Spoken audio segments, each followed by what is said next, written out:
Financial goals often feel like big and difficult tasks, like I want to retire early, or I want to save up for my dream home. And this often leads people to think that to get to these large goals, they will need to make massive life changes. But what if we could reach our goals just through changing some small daily habits? What if we could create a system that makes good habits easy and automatic? Atomic Habits by James Clear answers these very questions. Hello and welcome back to my channel. My name is Jonathan, and in this video I want to talk about the best-selling book Atomic Habits by James Clear, which is all about making tiny changes to get remarkable results. An atomic habit is a regular practice or routine that is not only small and easy to do, but is also the source of incredible power, a component of the system of compound growth. So for anyone who hasn't read the book or just wants a refresher on the ideas, I'm going to talk about the 4 key insights in the book and give a quick summary of the lessons and tools. So I want to introduce you to the tools, but mainly in the second part of the video, I want to show you how you can apply them to create better money habits. So if you have already read the book and you fully understand all the lessons, feel free to skip to the second part of the video. So like I said, there are 4 key ideas that James talks about. Number 1, how 1% changes over time can grow. Number 2, focusing on systems over goals. Number 3, changing your identity. And number 4, the 4 laws of behavior change. So the first idea in the book is that habits are the compound interest of self-improvement. In the same way money multiplies through compound interest, the effects of your habits multiply as you repeat them. Getting 1% better each day may not sound like a lot, but the impact over months or years could be massive. Success is the product of daily habits, not once-in-a-lifetime transformations. The problem with small habits is that you don't see the impact of them immediately. As humans, it's built in us to seek immediate gratification.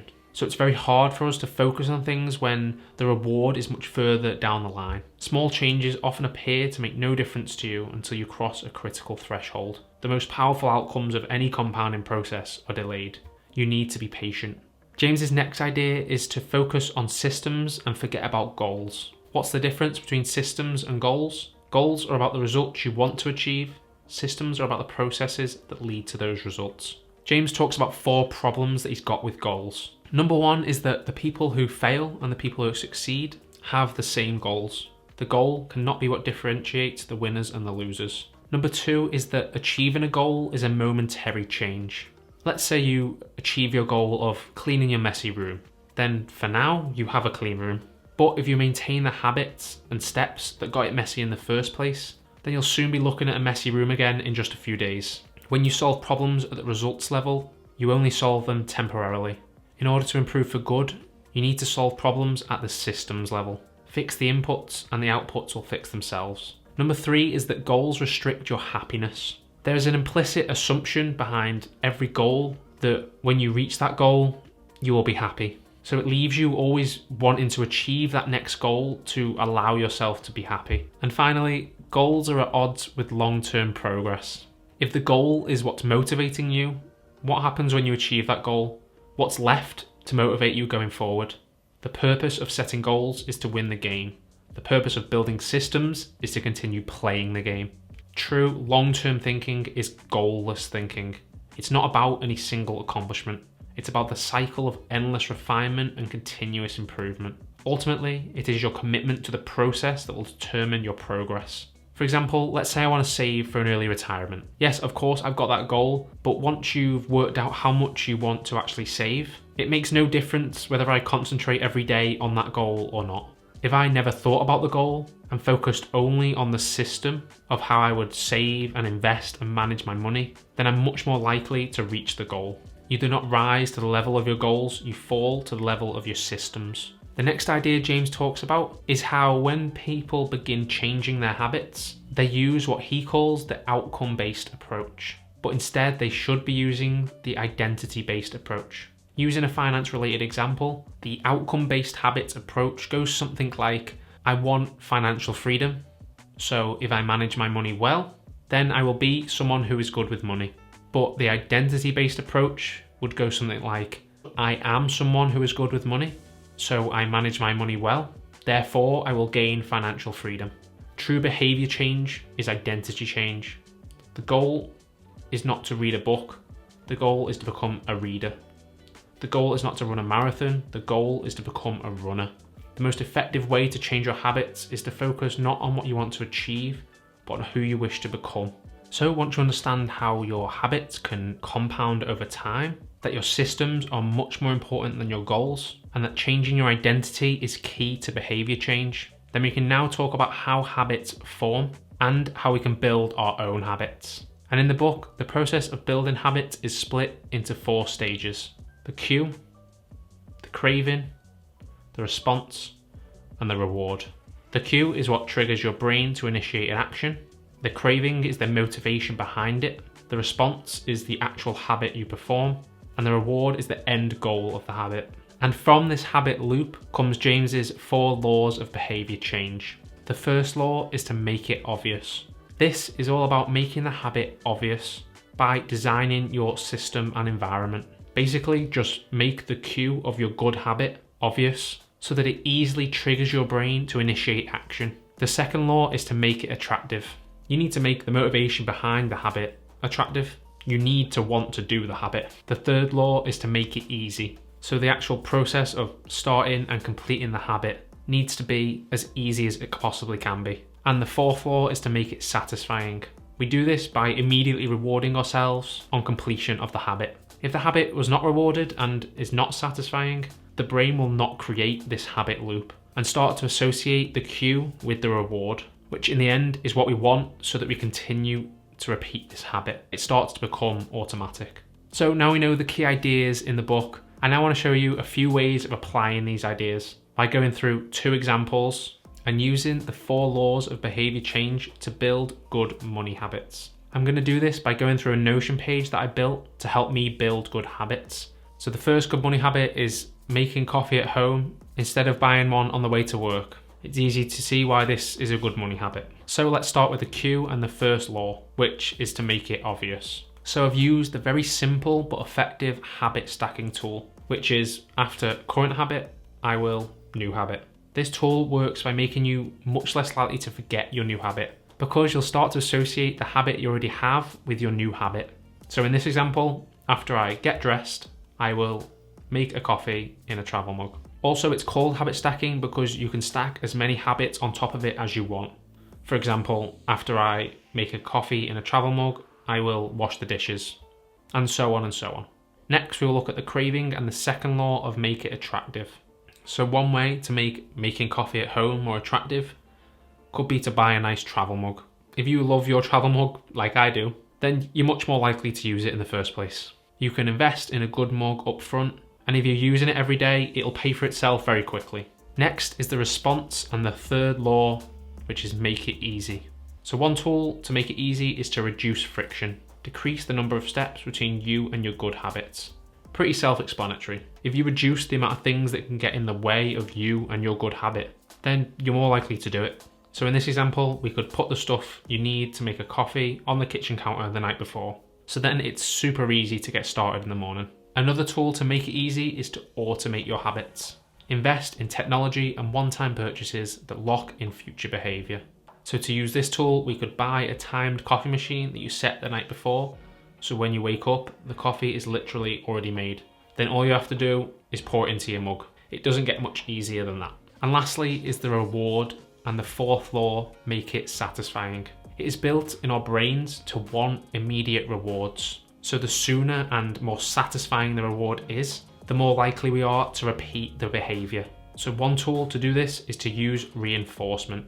Give yourself an immediate reward when you complete your habit. In this example, we could invest in good coffee, because obviously the more you enjoy the coffee and are satisfied when you're drinking it, the more likely you are to keep up the good habit. Another way to give yourself an immediate reward, which is one of my favorite ways, is to use a habit tracker. So each time you complete a habit, you give yourself a lovely little tick. This is my habit tracker, which I basically use to plan my whole day. But you can have as many or as little habits as you want on yours. The idea is to try and get as long as a streak as you can and not break the chain. The longer the streak becomes, the more motivation you will have not to break it, and the more satisfying it becomes to add to it. So for this example, we basically just add the habit to the habit tracker and tick it off each day after you've completed the habit. The next good money habit is budgeting. I've spoken about budgeting a lot on this channel, And it's because it's the single most important personal finance tool there is. I did make a video about my favorite simple but effective budgeting method, which I'll put a link to up there if that's something you're interested in.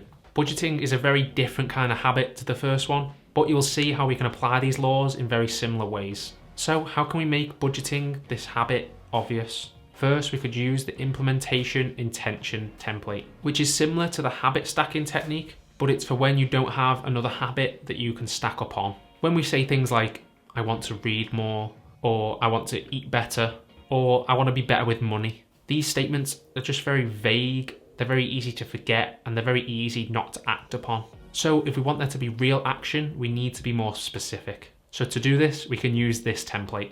I will specific behavior at specific time in specific location. So I will do my monthly budget at 6 p.m. on the 1st of every month at the kitchen table. Another tool we could use to make this obvious is to design your environment. Make the cues of good habits obvious and visible. One way to implement this to this example could be a reminder on my phone will be set for the morning of the 1st of each month. This ensures that you don't and simply can't forget. So how can we make this habit attractive? First, we could use the temptation bundling tool. Pair an action you want to do with an action you need to do. In this example, after I budget, I will do something I want to do. For example, play Xbox, get a takeaway, get a bubble bath, go to the cinema. Basically anything you can reward yourself with after you've completed the good habit. This is done so you're much more likely to start the task knowing that afterwards you've got a reward. It is the anticipation of a reward, not the fulfillment of it, that gets us to take action. The greater the anticipation, the greater the chance of you starting and completing the habit. Another very powerful way to make habits attractive is to join a culture where your desired behavior is the normal behavior. In a previous video, I've spoken about how social norms can have a real negative impact on our financial decisions, and they absolutely can and will if you let them. But as James describes in the book, you can use social norms to your advantage. And we can do this by surrounding ourselves with people that we want to imitate. In the case of wanting to save money, it's likely that the better the people are around you at managing money, the better you will be. So one way to do this in this example could simply be to join a Facebook group and follow people on social media who talk about personal finance and money. Next, how can we make this habit easy? We can prime the environment. Prepare your environment to make future actions easier. So it's this same idea of reducing friction. You just want to make the habit as easy as you possibly can. The less steps and things in your way, the easier the habit will be. So in this example, when my reminder goes off in the morning, I will set out my budget journal and pen and put it on the kitchen table. So when it comes to budgeting at 6 p.m, it's just that little bit easier to get started. Another great way to make it easy is to use the 2-minute rule. Downscale your habits until they can be done in 2 minutes or less. So this one is for people who are really struggling to get started with their new habit. So read before bed each night becomes read 1 page. Fold the laundry becomes fold 1 pair of socks. The idea is to make your habit as easy as it possibly can be to start. And once they've become a habit, you can start building on it bit by bit. It is a bit more difficult with this example because you're only probably going to be budgeting around once a month. So it will take much longer to become a habit because you're not repeating it as much. But if you really are struggling to get started, you could start by doing just the simplest budget that you could do. Just spend 5 minutes doing it, and then a month later, a bit longer, and just build it up over time. It's better to show up and do less than you hoped for than to do nothing at all. And lastly, how can we make the habit satisfying? Well, first, we can again use the reinforcement by giving ourselves an immediate reward. In this example, we're already doing this by using the temptation bundling technique from the second law. So after the habit, we will reward ourselves with something we want to do. Also, if you've ever done a budget, you will know how satisfying it feels when you've completed it. It really helps me feel in control of my money and helps just ease any anxieties that I had about it. And second, we could add this habit to a habit tracker. If you had a few monthly habits or tasks that you needed to complete, then you could always add it to like a monthly habit tracker where you could still reward yourself with a satisfying tick in the box. You've now seen how you can apply the laws and tools in James Clear's Atomic Habits to create better money habits. So now you can take these tools and apply it to as many good habits as you want, financial or not. Also, if you want to check out Atomic Habits for yourself, which I highly recommend, I'll leave a link for that in the description. So I've been through the 4 laws of behaviour change and how we can use them to create good money habits. But this is only half the picture. What if your problem isn't the lack of good money habits, but the abundance of bad money habits? If this is you, then make sure you check out the shorter part 2 of this video, which will be coming this week, where I will go through some bad money habits and how we can break them using the 4 laws of behaviour change and flipping them upside down by instead making it invisible, making it unattractive, making it difficult, and making it unsatisfying. I hope after watching this video, you can see that you don't need to make huge changes to get huge results. Small habits don't add up, they compound. That's the power of atomic habits. Tiny changes, remarkable results. Thank you so much for watching, and goodbye for now.